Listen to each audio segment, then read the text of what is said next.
Recorded live at the renowned Jazz Kitchen in Indianapolis, Indiana, this is Uncle Dan's Story Hour, featuring author and screenwriter Dan Wakefield, a master of the word, and host Will Higgins from the Indy Star. Uncle Dan's Story Hour is brought to you by Beer Brewery, with pints, growlers, and conversation at their tap room just west of Binford Boulevard on 65th Street. And Pages Music. They have been helping people make music since 1871.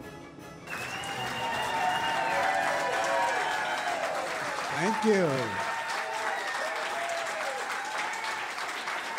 Wow, that's terrific. Thank you. I'm Will Higgins with Indy Star, and tonight on the Story Hour, we talk jazz and Jack Kerouac, and for that matter, anything else cool that might have happened in New York City in the 1950s. Dan lived there and wrote a book about it called New York in the 50s. Our guests are author Barb Shoup, who wrote Looking for Jack Kerouac, about a young man trying to meet the famous writer. It's one of Barb's 8 novels. She lives in Indianapolis, where she's been a driving force behind the artistic community known as the Indiana Writers Center. She'll be on the show's second half. Dan's other guest is the renowned classical composer David Amram, a jazz great, performer, innovator. It was David Amram who, with Kerouac, pioneered the original jazz poetry readings in Greenwich Village in the 50s. It was David Amram who was one of the very first people to take a French horn and on it play jazz music. His collaborators over the years, Dizzy Gillespie, Thelonious Monk, Tito Puente, and Willie Nelson. It was here in Indianapolis where he played Farm Aid in 1987 with Willie Nelson at what we used to call the RCA Dome. David is old, even by Dan Wakefield standards. He's 86, whereas Uncle Dan is, of course, just 85. The two met in 1957 in New York City, and they became friends. And they're still friends. And here they are now. Let's give them a big welcome, Mr. David Amram and Uncle Dan Wakefield.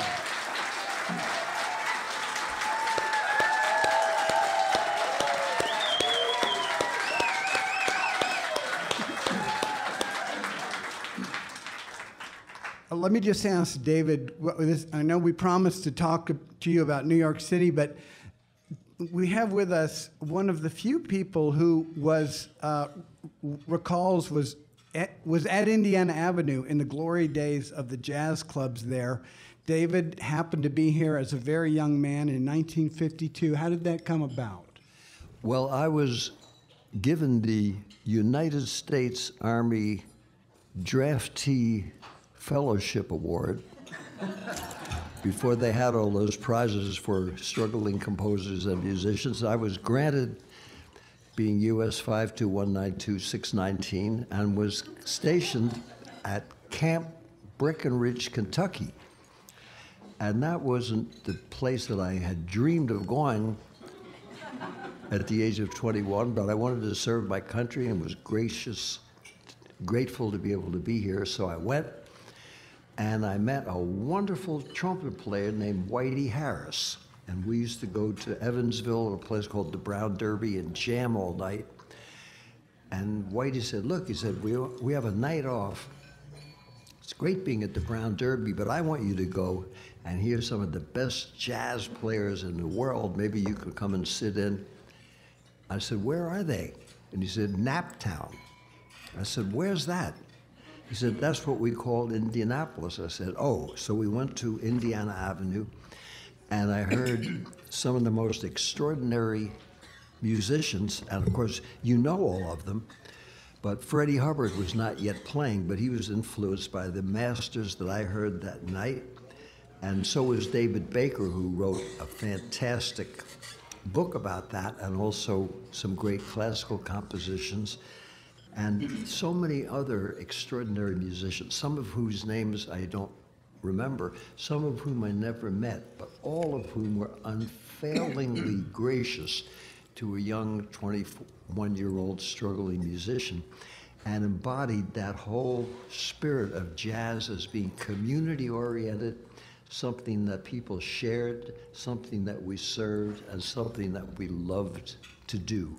And today, it's still that way, and now there's a whole new generation. And being able to play last night with Sophie Fout, who's here as your musical director, and these great young players, just reinforces that wonderful spirit that we're all here for a while, but while we're here, any place and every place we are should be home, and the jazz was about that sharing and caring and community and true family values, where we celebrated music and the people who created it and the people who came to listen to it, for them to also have a good time. Well, David, I'm really glad you had a good time here.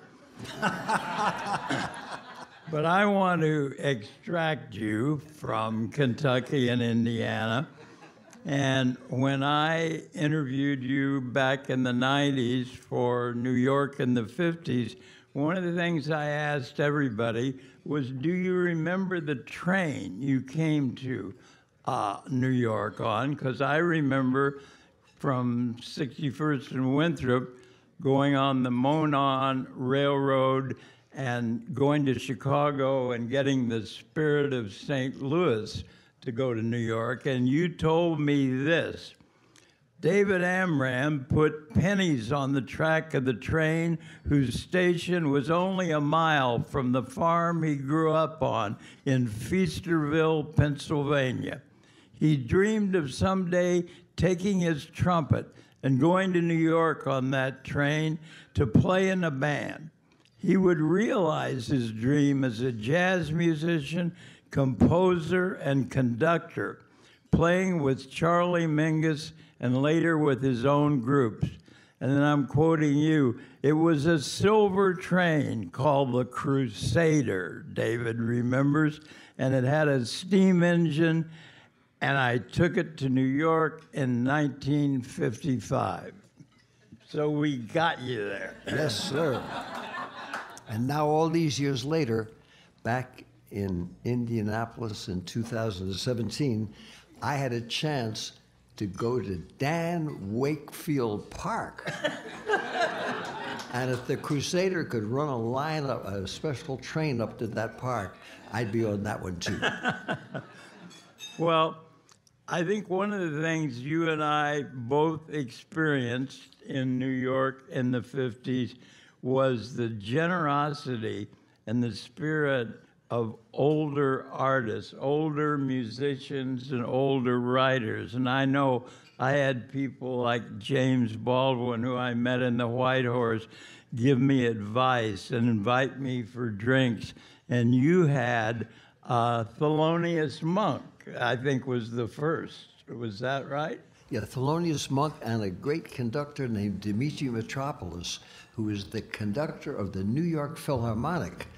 And instead of sending in an assistant to tell me never to bother him again, he said, I love jazz. He said, I know you know Dizzy Gillespie. I was fascinated with his harmonic innovations. So there were classical giants, there were jazz giants, there was painters like Joan Mitchell and de Kooning and Franz Klein, wonderful actors when I did the music for J.B. in 1958.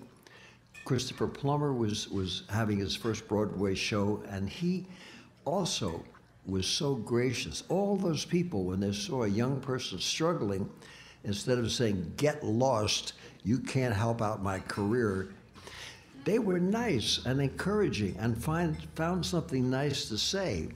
And even if they just said, look, maybe you could use a haircut or shave or take a bath, at least they were saying something to give you the option of trying to improve yourself. And that was a very beautiful thing, and something that I learned was the most important of how to behave if you were lucky enough to live long enough to become a bona fide older person. Well, and I really admired you because you were one of the few artists, musicians, writers who sort of cross the lines into knowing people of other arts. I always felt restricted because I was told that writers were supposed to go to the White Horse and painters were supposed to go to the Cedar Bar. So the only time I went to the Cedar Bar was when I was going out with a woman who was a painter. But you bravely crossed the lines. You knew everybody, and you in all the arts. Well, I never felt that there were any lines. I was brought up on a farm where the social center was the gas station where I mowed the lawn. So my orientation there was just to show up, try to have some manners, and pay attention to everybody and see what you could learn from them. So when I came to New York, I said, boy, this is the University of Hangoutology. So I better go everywhere and anything, and still at this very day that touches my heart, I want to learn and know more about it. And that's something I recommend to everybody, to stay open and not to be afraid that you're going to lose some status and wreck your life if you act human. And that's one of the reasons I love not only coming to see you, Dad, but being back in Indianapolis, where you don't need a can opener in order to say hello. Well, you mentioned a phrase I really admire of yours, and I first heard it from you, the University of Hangoutology, where you said you were a student. I believe you're a professor of that university. And it reminded me that here we have a favorite place, a favorite lunch spot called Taste of Havana restaurant. And in there, they don't allow Wi-Fi, and they have a sign that says, "Pretend it's 1994, call your mother." And I wanted to add a thing that said, "Pretend it's 1954, write your mother a letter."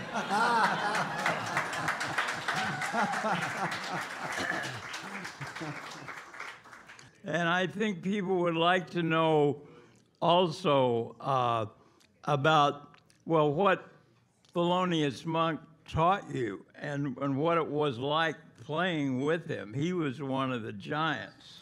Well, he always said, as Lester Young did, and so many other people, tell your story.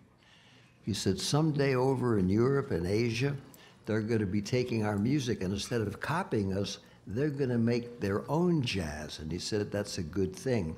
And I played him something that I had written for a production of a play at Howard University. I lived next door to the director when I was in Washington, D.C. And he said, I like that. He said, you should make a classical piece out of that.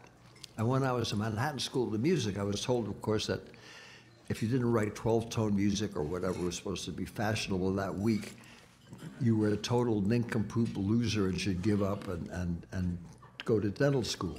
So I didn't get much support for trying to find out what I might be able to do better than I wanted to do. And it was Thelonious Monk who said, work on your piano, he said, and write that. And I found out that not only Dimitri Mitropoulos loved classical music and jazz, but all the jazz giants loved all musics, including the jazz players that came before them and the composers who came before Bach, the great pre-Bach, pre-Baroque period composers. And there was this sense of music being the star, and all elements of music that come from the heart, including the world's folkloric music, was important, and that improvising and composing were two opposite sides of the coin. So I'm writing a concerto now for violin, cello, and orchestra that's going to get played in 2018. The second movement is called Praise and Lady Day. That was Lester Young and Billie Holiday. But I know that I can't write what they played because that's already perfect. But my instincts from being with Monk, who always said, get the right notes, even if you have to spend a month getting that right chord, you were looking for the perfect notes, for the choice notes. And that element is what makes all music that survives beautiful, because every note is a winner and everything you're doing tells a story and everything touches your heart.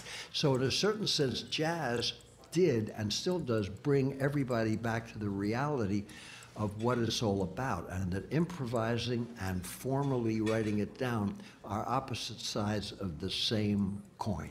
And excuse me, I want to mention, so we don't forget this, that David, though we're billing him as a jazz musician because that's the sexiest, he is also a composer. This guy has composed a flute concerto for James Galway. He's conducted the Philadelphia Symphony.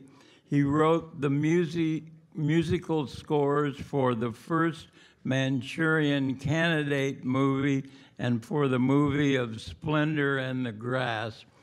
I think he has done everything there that a person can do in the field of music. I wanted to ask you one of your many job opportunities that I found any musician would envy. You were invited once to go on the road with Charlie Mingus. And I can't remember, he was going to give you $125 a week, but you were going to the Manhattan School of Music? Right, you have a fantastic memory.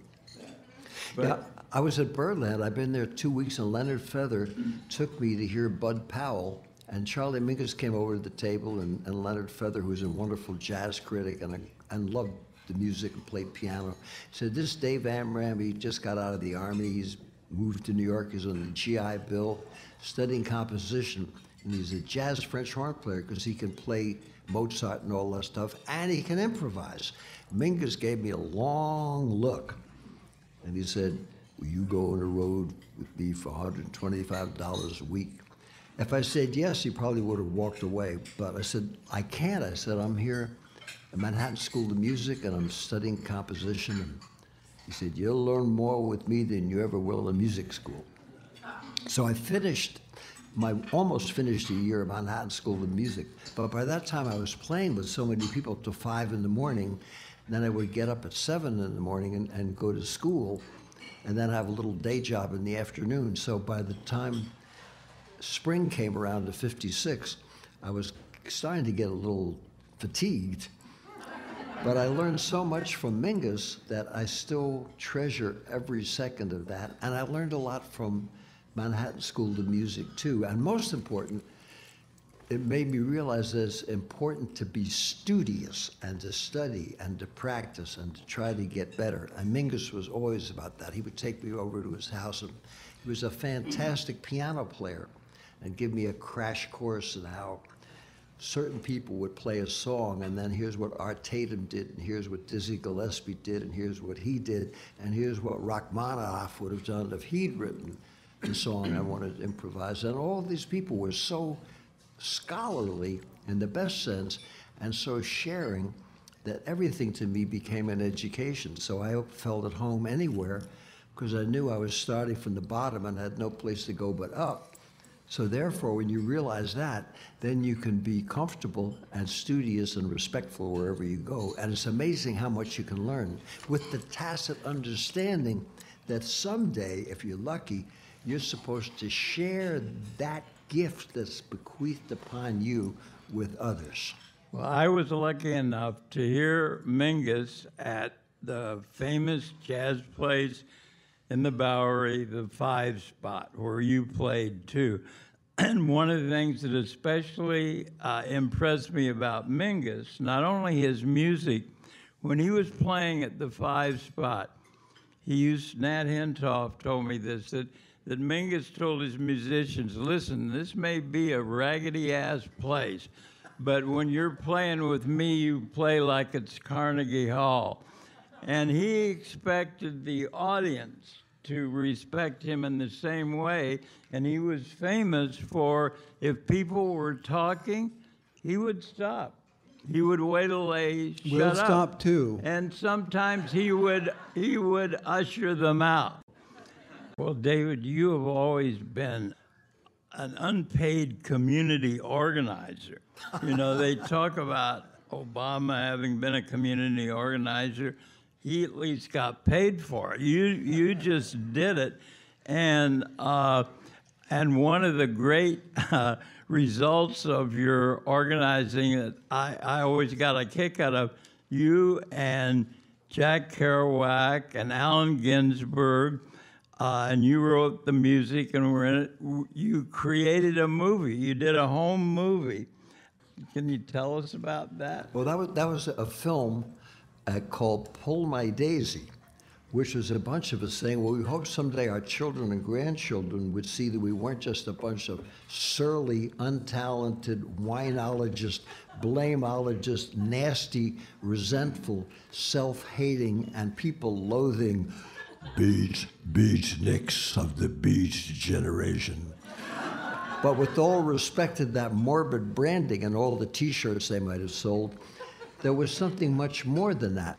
And Pull My Daisy, which you wrote the song, right? Yeah, I wrote the lyrics were by Neil Cassidy, Allen Ginsberg, and Jack Kerouac, not exactly the hit songwriters.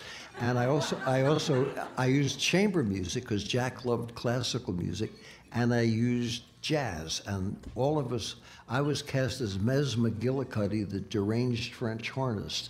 I said, Jack, what's that? He said, just be you. That was my introduction to the Stanislavski technique, although I didn't know it. Larry Rivers, who was a real good painter and a very loud saxophone player, that if he had ever practiced for 3 weeks, very creative guy, but he never practiced, so it was hard to pick it up. He became the Neil Cassidy character, but because of the fact that he played the saxophone, Jack said, hey, play the saxophone too.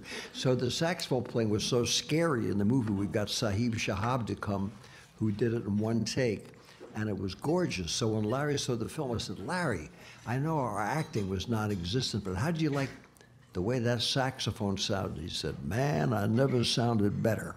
Well, here is what is truly amazing. To replicate that saxophone sound, we have our own great saxophonist, Sophie Fott, who has always brought soul to the Uncle Dan show. And she is going to play the music you wrote, Pull My Daisy. Sophie? Okay. Oh.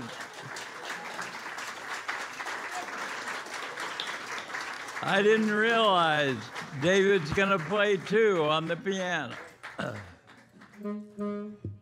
For those of you who came last night, I'll skip the 15-minute introduction followed by the Dostoevskian length scat intro, and we'll just go right into the song. I just want to say, for the record, that Sophie is inspired not only my son, who's 33 and a heck of a good musician, but all of us to try to do better, and as an ambassador for a whole new generation of music to show that if it's beautiful and is for real, that means it's going to stay that way.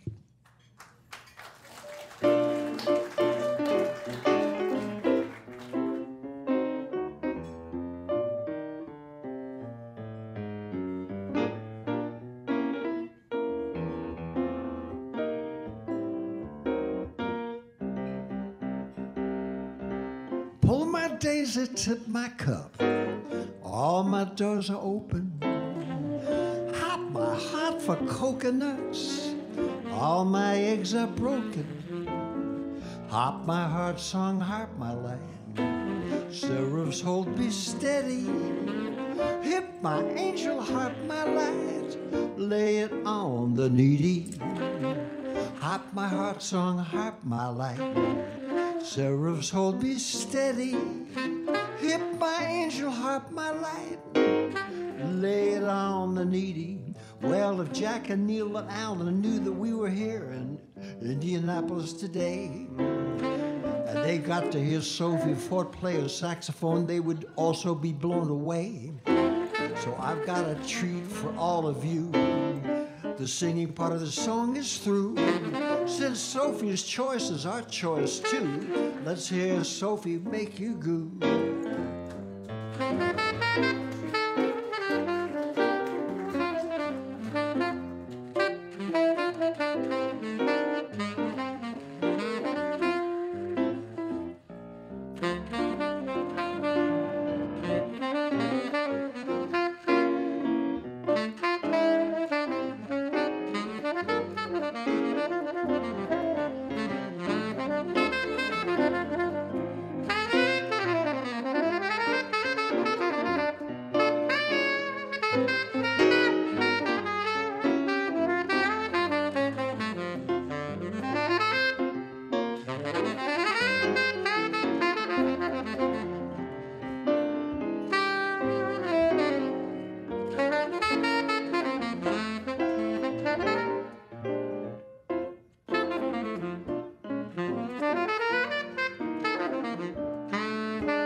You heard Sophie tell the story better than anyone can. And since we're here this afternoon also celebrating our Uncle Dan, so for all you people who are at home, you never have to feel alone. If you don't take up the saxophone, at least you know where creativity is going. 'Cause if it's art, it means that it comes right from the heart. I'm only gonna end the song with the lyrics now that Neil and Alan and Jack wrote. Pull my daisy, tip my cup, all my doors are open. Hop my heart for coconuts, all my eggs are broken. Hop my heart song, harp my light, seraphs hold me steady. Hip my angel harp my light, lay it on the needy. Hop my heart song, harp my light, seraphs hold me steady. Hip my angel harp my light. And remember, if you like this song and you like this radio show as well, then maybe you can get your kids to take up the saxophone or something so they can have a story for their kids to tell. And if you feel blue on a warm Indiana evening and you find it's getting dark, and you want to go feed some pigeons or write a novel or write a poem or propose someone to get married to, or just to hear the sound of an early morning lark. Well, if you can't pull a daisy to find, just take a trip and go out to Dan Wakefield Park.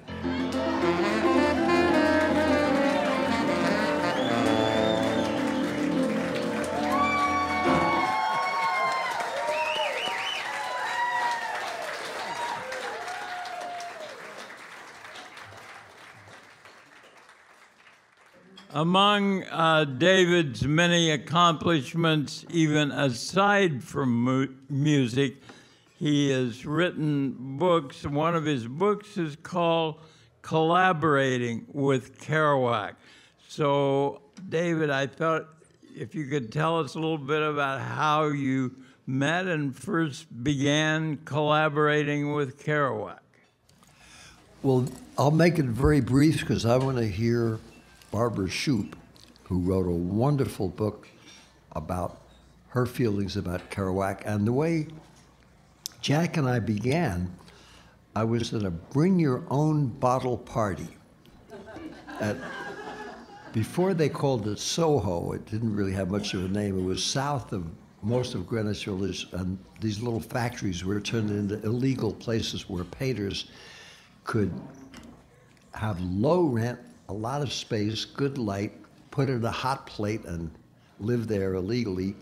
And if they couldn't get a big art show with one of the major galleries, they could have their own art show by having a bring your own bottle party, BYOB, and putting their paintings about 10 feet on the wall so no one would put a cigarette butt or pour a drink on them when we were partying, which was the reason why we were all there. So at one of those parties, I had my instruments, and the guy dressed up like a French-Canadian boucheron, that's a lumberjack from the 19th century, black and red check jacket, said, "Play with me," and he handed me a piece of paper. Then he took the paper back before I could see what it was, and I started playing, and I just felt this connection that you do sometimes. It was really wonderful. Then he ran off and chased somebody to go dancing with them, and I was running off, and we kept bumping into each other and doing that. And gradually, he told me his name was Jack, and he was a writer that couldn't get anything published. And I told him I was a classical composer that couldn't get anything published and played, and we were both in the same boat, so to speak. And I found out that he spoke French at home, which I did too, and he loved jazz and he loved Bach. And he was just a wonderful, warm people person.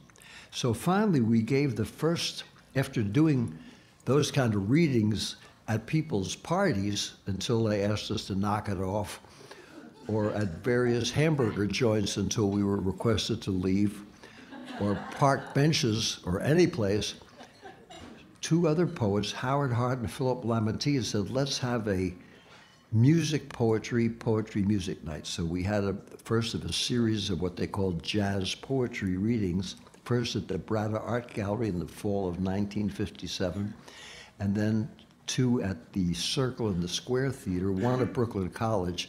Then jazz poetry became an official, fashionable entertainment of, by that time, since On the Road had been published, what was supposed to be representative of the beat generation. Jack couldn't stand that, as you heard from what he wrote that Dan read last night. And we stopped doing it, and then people who had never written a poem and bands who'd never met a writer would try to collectively blast each other off the stage, and after about 2 months, jazz poetry went to where all fashionable things go, which was the nearest dumpster.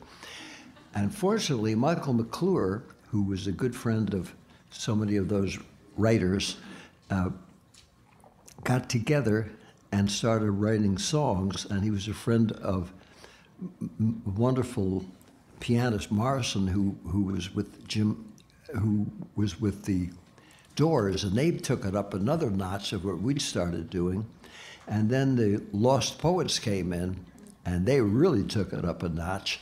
And today they have hip-hoppers and rappers and freestylers who were fantastic. So we were just part of what Jack and I called the first jazz poets of the 50s, which went back to Homer when he did the Iliad and the Odyssey, and someone else wrote it down, while a poor guy on the boat was playing the Lolita for 14 hours. So music and poetry have been together for a long time, and we were just part of that, and it was really fun doing it. And now a whole lot of young people are being creative today, and we hope we gave a little spark towards that. Well, I just wanted one thing before asking Barbara what prompted her book, but I know for a long time, I was an admirer of On the Road, and over the years, I began to see that On the Road had done wonderful things for many people, that it had given freedom to people. I have a good friend, in fact, who's from Crawfordsville, although I knew him in New York 20 years before I knew that, before he revealed that. But he's an editor at The Nation magazine, and he told me once that he dropped out of Yale Law School and came to New York to be a writer because he read On the Road. And I met a chef in Boston who was from England. And I said, what brought you here? And she said, I read On the Road, and I want to come to America and drive across it. So it's really, and it continues to have an effect on young people, a very liberating effect. So maybe that's why you decided to write it, or not. Or not. Yeah. It was a funny story, really. It was an idea that a friend of mine had. And when he told it to me, you know, kid falls in love with On the Road, decides he wants to go and find Jack Kerouac, and he finds him, and he's a disappointment. And I said, that's a great idea. If you ever decide not to use it, could I have it? And I was kind of joking. And a couple of years later, he said, yeah, I'm not going to use that. So if you want it, you can have it. And I said, great, that's cool. And then I proceeded to play around with it. My New York story is that when I was a junior in high school, if you can imagine doing this now, it's so bizarre. I grew up in Hammond, Indiana, and there were 5 high schools. And they took an entire train load of kids on the Monon train to New York City. And there were 200 of us, and it was like heaven. It was the most amazing thing. And so we were mostly doing these sort of lockstep tours, but we had a free evening, so we weren't really supposed to go to Greenwich Village, but we did. And I remember coming up out of that subway, and it was like, whoa, this is someplace I want to be. And I was fascinated by folk music, and I just loved the black turtlenecks, to tell you the truth. I loved that whole beatnik thing. I thought it was so cool, and it made a big impression on me as a young person. So, you know, I always remembered that night in New York. And even now when I go to New York, I have a friend who lives in the West Village, and I feel there's a certain kind of feeling of home for me there. I don't know why, but I have an affinity for it. But I was not exactly what you would call a big fan of Jack Kerouac. I was interested. It's not the kind of writing that I do.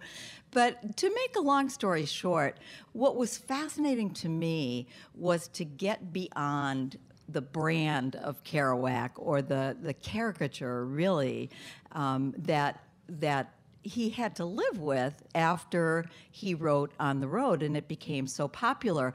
And I had, you know, my idea of who a person like Jack Kerouac would be based on what you were saying. People ran away. You know, they read that book and they were changed and they went away. It wasn't like that for me. I got really interested in him just as a human being. And the more research I did to try to make that book believable and try to figure out, you know, what could happen to my character who had my experience. I gave him the experience. This book is set in 1964, and was reviewed as a historical novel, which I thought was pretty amusing, since I thought I'm now this old that I'm writing about my own time, and it's called a historical novel. Well, okay, what are you supposed to do with that? But anyway, it was all right. But I became fascinated by what a complex person he was, and he was so unlike what everybody thinks that he was. So, David, does this all connect with your image of Jack, your friendship with him? Yeah, definitely. In 1960, which I wrote about in an offbeat collaborating with Kerouac, he said, come on over, man. He was with Dodie Muller, a wonderful painter that he was almost married. And he had stopped drinking. He was kind of shaking, but he was trying to kick that alcohol. And he said, I want to show you something. And he opened up a drawer in Dodie's room where he was staying, and he took out this, I thought, this is a weird manuscript. He was a very impeccable writer. This looked like it was printed, like a New York Times printed, but it was written by hand. It was the baseball games. He had all these baseball games. One of the leagues I remember was Pawtucket, which is a kind of a little place close to the famous college in Rhode Island, a suburb. And years later, when the Bird Collection bought the Kerouac archive, the man called me up and said, we have this amazing thing. He said, you might be interested in this baseball league. I said, I remember when Jack showed that to me. And I said, wasn't there a team called Pawtucket? He said, how could you remember that? I said, how could I forget it? Who would ever think? And he also had one about football leagues and horse racing, and these were things that he did himself that he really appreciated. And super fast, when I was here, when James Yearsay invited me to come to read, he was going to read Kerouac for when the NFL people all came here, the year that Peyton Manning retired. He couldn't read it at the last minute because he had so much to deal with. And he said, I'm going to get our football announcer. I said, well, Jack would love that because he was such a football fan. So the football announcer was a wonderful guy. He said, David, this is a big thrill. He said, let's try to do it. I want to see how you like it, man. So I could see he was definitely a sports announcer. So he read the beautiful part at the end of one of the, so in America when the sun goes down. I said, how am I doing? I said, well, if you could do it a little slower. So in America, when the sun goes down, and paint a picture, that's what Jack was doing, and then everybody could make the movie in their own mind, and he read it, and it was beautiful.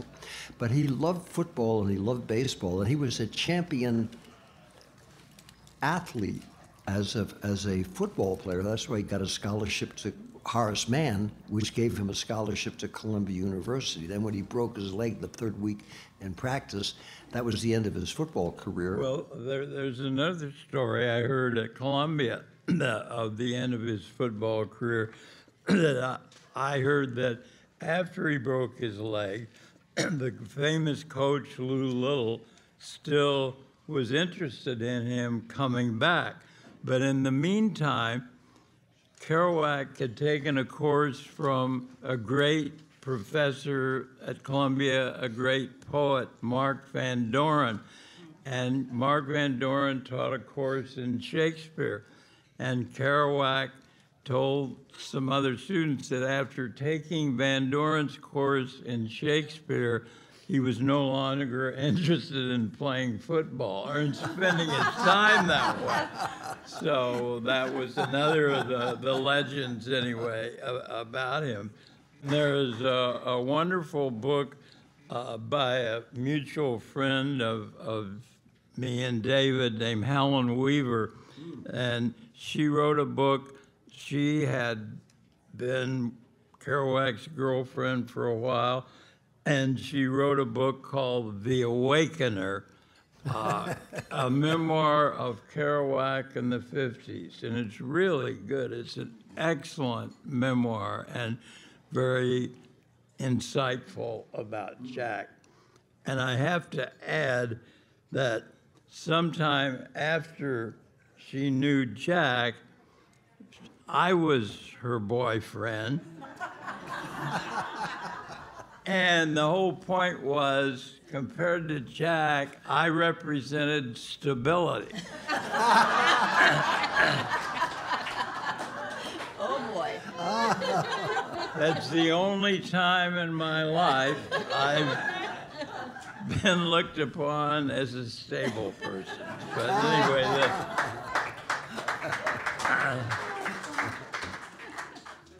but you had many good times with him and many creative times. Yeah. I mean, from reading your book, Creating with Kerouac, making that movie, Pull My Daisy, was a total party the whole time. Yeah, that was, I've just been asked by Estelle Parsons to be an actor's studio production of Uncle Vanya and to play a character in it. And I said, well, you know, I'm not an actor. I proved that with my non-performance in Pull My Daisy. And instead of in documentary films, I just try to be myself, which is bad enough. She said, no, she said, Pull My Daisy, I know Kerouac said, just be you. And he said, that's what you're supposed to do in acting. So what Alfred Leslie, who was a wonderful painter, we could use his studio. And so we had his studio, and we put washers in the fuse box so it could be bright enough. And he was very careful to constantly have his paintings in every single scene so he could hopefully sell a painting or two. And Robert Frank, who's a great photographer, had never made a movie. He had a wooden tripod with the camera on it. And our job, since it was a silent movie, was to see if we could make him laugh so hard that he would shake the camera. And he would have tears rolling down his cheeks. But he managed to somehow fill this, and after about 50 hours of wrecking Jack's idea of what might have been a fairly interesting film, A friend cut it down to 29 minutes, and Jack came in to do the spontaneous narration. And while he was watching the massacre of his movie, he made up this amazing narration that was so terrific that you thought that was what the movie was supposed to be about. But it was really fun, and Jack was a very good sport. But I think what was interesting about the film was that Seinfeld, the creators of that, said, we decided to make a TV show about nothing because Pull My Daisy was a film about nothing. It really was. And the wonderful thing about the movie, really, and I think this really impressed me about Jack, that he went in and he looked at this footage of these guys just falling around, and he made a beautiful narration for that. And his voice is beautiful. It's worth it to hear. Is that available anymore, finally? Well, since there's no rush, as we all know, 58 years after we did it, there's finally what Columbia Records wanted to do in 1959. They put out a whole soundtrack box set, and that is just Jack's voice and my music, and without seeing our bad acting, not that I'm judgmental or anything, but without seeing all of us clowning around, you can actually hear Jack's voice and some of the nice music, and it actually is very beautiful, and it's like what it was like to hang out with him, because he did the whole thing on the spot, and it really sounds like him rather than an actor portraying the voice of the Beat Generation. You dig what I'm saying?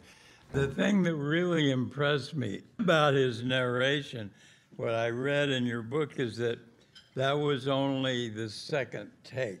He did it once, and they said, well, he did it once more, and they wanted him to do it. He said, no, that's it. And it's really beautiful. And it reminded me, in fact, in the documentary of New York in the 50s, Helen Weaver is interviewed, and she talks about the beat philosophy, and I remember seeing her say this. She said their feeling, Jack's feeling, was like the Zen feeling, first stroke, best stroke. And that was the idea, and that was what he did. This narration just came out of his head. It was really amazing. Well, spontaneity is the key to it all. And Jack also did a lot of editing in his head, just like Mozart did. When he wrote all that stuff out, he already had it composed. And when Jack was a tremendously fast typist, but he already had the book. And On the Road, of course, was the 10th version. And the Berg Library has all of their 9 versions. And he didn't take Benzedrine and get stoned out of his head to write it. He drank coffee and he sat there typing as fast as he could because he already had the book in his mind. And then, of course, it was edited by Malcolm Cowley. And then he finally gave up and said, okay, take it. And now the scroll version came out that's kind of interesting. And that was bought by Indianapolis's own James Irsay, bless his heart. And instead of putting it in a vault for 50 years, so he could sell it for 8 times more than it was worth. Bless him. He has it out on tour. Jim Canary, the great conservator who lives in Bloomington, is in charge of the scroll to see that it doesn't disintegrate, and it's been shown all over the world. It's now overseas somewhere. And when you see that, it gives anybody, including even some of us older folks, the idea that one person can sit with the typewriter or a computer or anything or a pen and write something and just sit in a room and do something that can actually make the world a more interesting place. So it's a great instigator for creativity. And what Allen Ginsberg did was write a whole poem for it. And Ginsberg, I must say, over the years, I became more and more impressed with his poetry. And I just wanted to say, if you look at the book Howl, the dedication is to Jack Kerouac, and it says in there, whose 5 novels are published in heaven. That means they had never been published yet, that it wasn't till after On the Road came out after that got published. But anyway, back to Ginsberg's wonderful poetry. One of the great poems of his is called Sunflower Sutra, and one of our Indianapolis and world great writers, Susan Neville, is going to read that. And are you going to give her some accompaniment on the piano? Sunflower Sutra by Allen Ginsberg. I walked on the banks of the tin can banana dock and sat down under the huge shade of a Southern Pacific locomotive to look at the sunset over the box house hills and cry. Jack Kerouac sat beside me on a busted, rusty iron pole, companion. We thought the same thoughts of the soul, bleak and blue and sad-eyed, surrounded by the gnarled steel roots of trees of machinery. The only water in the river mirrored the red sky. Sun sank on top of final Frisco peaks. No fish in that stream, no hermit in those mounts. Just ourselves, roomy-eyed and hungover, like old bums on the riverbank, tired and wily. Look at the sunflower, he said. There was a dead gray shadow against the sky, big as a man sitting dry on top of a pile of ancient sawdust. I rushed up, enchanted. It was my first sunflower, memories of Blake, my visions, Harlem and hells of the eastern rivers, bridges, clanking Joes, greasy sandwiches, dead berry carriages, black treadless tires, forgotten and unretreaded. The poem of the riverbank, condoms and pots, steel knives, nothing stainless, only the dank muck and the razor-sharp artifacts passing into the past. And the gray sunflower, poised against the sunset, crackly, bleak, and dusty with the smut and smog and smoke of olden locomotives in its eye.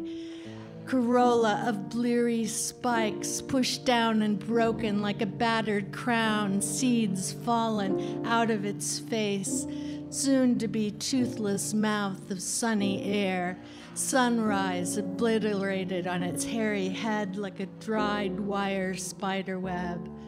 Leaves stuck out like arms out of the stem, gestures from the sawdust root, broke pieces of plaster fallen out of the black twigs, a dead fly in its ear.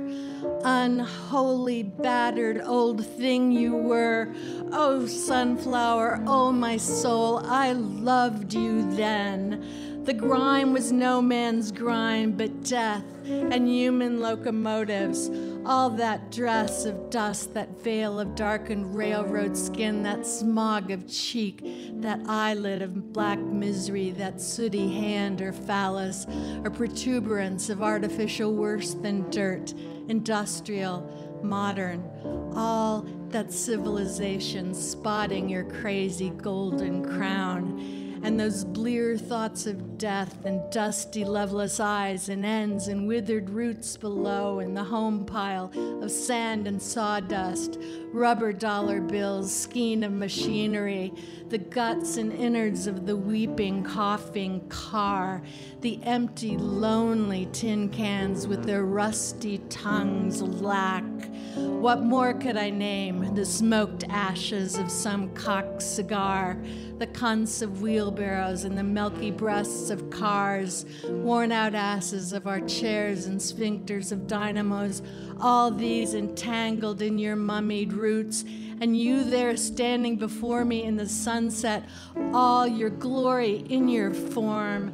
A perfect beauty of a sunflower, perfect, excellent, lovely sunflower existence, a sweet natural eye to the new hip moon, woke up alive and excited, grasping in the sunset shadow sunrise, golden monthly breeze. How many flies buzzed round you, innocent of your grime, while you cursed the heavens of the railroad and your flower soul? poor dead flower. When did you forget you were a flower? When did you look at your skin and decide you were an impotent, dirty old locomotive, the ghost of a locomotive, the specter and shade of a once powerful, mad American locomotive? You were never no locomotive, sunflower. You were a sunflower, and you locomotive, you are a locomotive, forget-me-not. So I grabbed up the skeleton-thick sunflower and stuck it at my side like a scepter, and deliver my sermon to my soul, and Jack's soul too, and anyone who'll listen. We're not our skin of grime. We're not dread, bleak, dusty images, locomotives.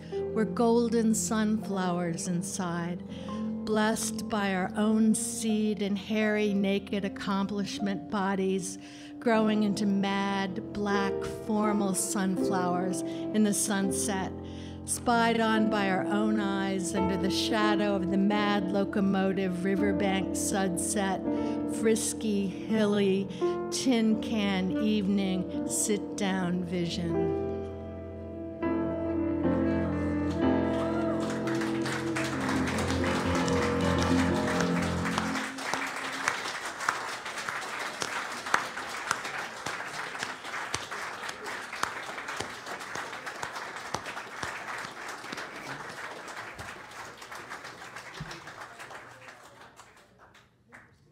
Oh, yes. Sophie has a closing song.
Uncle Dan's Story Hour was recorded live at the renowned Jazz Kitchen in Indianapolis, Indiana. For tickets and information on future Story Hour events, visit redkeytavern.com. Uncle Dan's Story Hour was made possible in part by the amazing beer brewery, Page's Music, and faithful listeners like you. Special thanks to writer Uncle Dan Wakefield, host Will Higgins from the Indy Star, the very talented David Amram from New York City, guest author Barb Shoup, writer Susan Neville for the amazing reading, creative consultant and senior lecturer at Indiana University and writer, producers Michael Therwechter and Pat Chastain, and many thanks to the Jazz Kitchen owner, David Ali, and Roz, Frank, Lori, and the great staff at the renowned Jazz Kitchen. Our amazing recording engineer for this episode was the masterful Mike Halpern. Our graphic artist is the very talented Sarah Bushman. Our production manager is the very skilled Matt Pelzer. How's that new baby, Matt? The WFYI program director is the wonderful Roxana Caldwell. Uncle Dan's Story Hour was created by Dan Wakefield and Michael Therwechter.